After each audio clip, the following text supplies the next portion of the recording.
Hey guys, welcome back. Remember, I filmed these for my podcast on Spotify, Jayla and Baby Better Than Yesterday. So if you like these, please check it out and share it with a family, friend, or loved one. If this benefited you, I know it can benefit others. Check out the links to my other socials as well. All of them are on the homepage of my YouTube, Snapchat, Instagram, my Spotify, TikTok, all of that. So please go check that out. So here we go. Hey, you guys, welcome back to the Better Than Yesterday podcast. This is Jayla and Baby, episode 24. And today we're going to be talking about the power of defensiveness. Now, before we get into it, please make sure that you leave a rating and review if you've been loving these episodes and share it with a family, friend, or loved one, because if this helps you, I know it could help others. All right, let's get right into it. So, first, let's talk about what defensiveness even is. First of all of us struggle with being defensive at one point or another. It's a common human emotion and feeling, and it's totally okay to have these defensive moments and feelings. So, where does defensiveness even come from? Well, defensiveness usually strives and comes from childhood trauma or childhood traumatic moments, right? A time of not feeling heard. So if we're not feeling heard growing up, maybe this could come from maybe friends you had in school or even family or how you were raised where this is the way it's going to be and I don't want to hear a reasoning why. Maybe parents are like, it's because I said so, and they don't care for what you have to say after that. This could come from that as well. So, defensiveness, we usually get defensive because of the fear of rejection, the fear of not being accepted or judged, or not being heard enough. Now, this is definitely something I would say I struggle with, and that's completely okay. All of us have our strengths and weaknesses, and defensiveness is something I actually recently realized that I struggle with, but everybody else around me know I struggled with it. So, but it's always the first step is being aware, which follows perfectly into how to stop being defensive. So, yeah, the first step is being aware of it, right? So, like I told you, everybody in my life knew that I would get defensive, but I didn't know that. I didn't feel that way until I've had occasion after occasion where I realized that I was being defensive, and that sparked an awareness, which now has led me to a change. And that's all we can do, right? The first step in anything and in changing anything is being aware of it so you can work on it, work through it, and practice it and be better than yesterday. So, yeah, that's the first step. Something that is really great and to stop being defensive is when you are going through an argument or a tough talk, learn to listen to what the person is saying and take it in before reacting. Stop reacting. A lot of people who are defensive react and react right off the bat, right when they hear something they don't like, can't believe it, interrupt, and that's not what we want to do, right? We want to listen to what the person is feeling and what the person is saying without feeling judgment or criticism or any type of way, because we want to resolve the conflict, not make it bigger, right? And we are wanting this person to be honest with us with how they're feeling so we can come to a solid conclusion and fix the issue. If you're just reactive, the person is not going to feel comfortable to share how they feel with you because of that fear of you being reactive.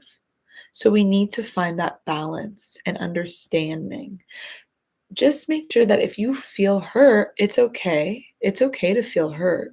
Just voice with them, I get what you're saying, but I am not appreciating the tone of voice in which you're speaking to me, because now it's hurting me because you're making me feel like my point of view and what I'm feeling isn't being heard and stupid.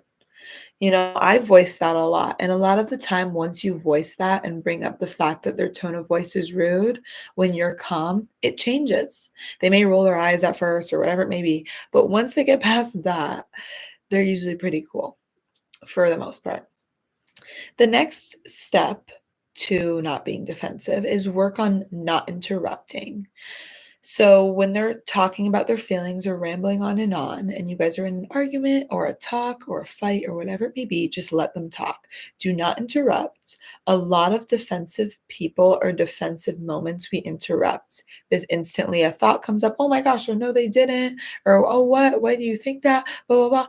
Let them finish. If you forget what you're going to say, forget it. Whatever. It clearly wasn't that important if you're going to forget it, right?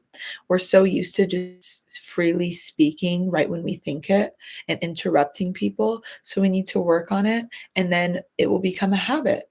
Wait till the person's done talking and then you talk. And if you notice people are interrupting you, you do the same thing. I'm talking, please let me finish because we're having a conversation back and forth and I'm letting you talk as well. That's all you got to do. Say it calmly like that. Do not talk to people like they're stupid. Okay? Don't talk down to them. Do not call them names. Do not say things you're going to regret. That is going to trigger reactive people and that's going to trigger you. So let's not do that. Now, let's talk about why you even need to stop being defensive. So a lot of people are like, well, I don't think that's an issue, right? Well, if someone's saying something that's hurting me or making me feel, judged, I don't think it's an issue to be defensive because I'm not going to let someone speak to me that way. Well, here's the thing. If you're defensive over one thing, you can be defensive over anything, right? Anything you become defensive over, it's something you're insecure about or you're unsure about, or you are not confident in. And that's okay, right? Not all of us are 100% confident, but you don't want that to be something that you have holding over you, right? So it harms relationships when you have deep conversations or hard conversations and you're asking them to be honest and what they're saying is hurtful and you don't like the response.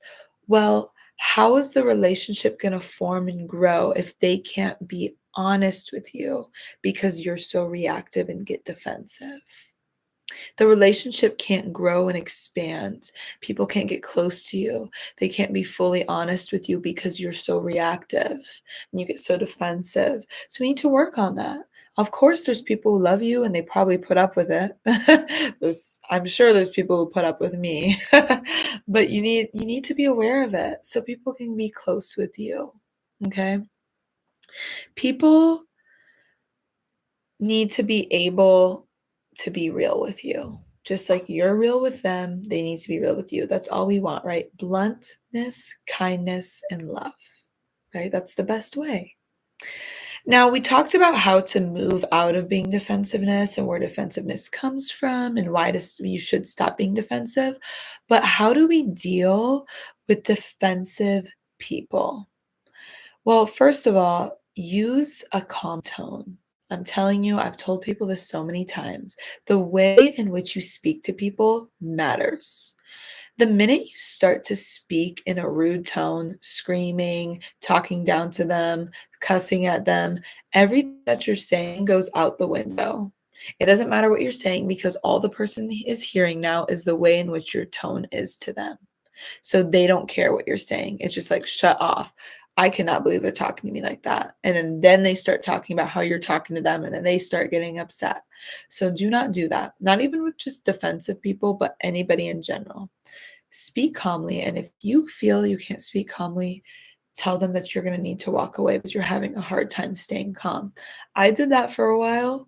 I would tell people when I felt like I was getting upset and uptight and rude, but honestly, I can't have this conversation right now. I'm feeling really upset. Let's finish this later. And then I would walk away. After a few times of doing that, I've gotten way better at communicating calmly, and it's worked very well for me, my friends, and family. Second, repeat yourself slowly and calmly until the person can hear you and understand. A lot of the time, defensive people aren't hearing you. They're hearing their thoughts, they're hearing themselves because they're so focused on what you said and how they're hurt and trying to defend themselves and find a reason why it's not them or why that's not true. So sometimes just keep repeating it so they can hear you because all they're thinking about is themselves. Repeating to them that you love them, you care for them, you're just trying to be blunt and honest with them because you care for them and you want to resolve this conflict and this issue. Remain calm, just like we said. Stay calm. If you can't stay calm, walk away and come back later. And don't make it rude. Stay calm. Just like, I think we should talk about this later. I'm just feeling a little upset. And I can see you're getting upset. I don't want to be rude. I don't want to be disrespectful. Let's just continue this later. So, yes, give space when needed, whether it's for you or the other person. If it just seems like this conversation isn't going well and it's escalating, de escalate it by telling them that you need a second and we should separate. So, yeah, but that's all I have for you today. I hope that this episode helped you in one way or another. Please share it with a friend, family, or loved one if you love this episode and leave a rating, a review. A rating and review, and a comment on any of these episodes as well for a chance to get a shout out in upcoming future episodes to come. Thank you so much for listening, and I'll see you guys next week. And as always, remember to be 1% better than you were yesterday. Have a great day.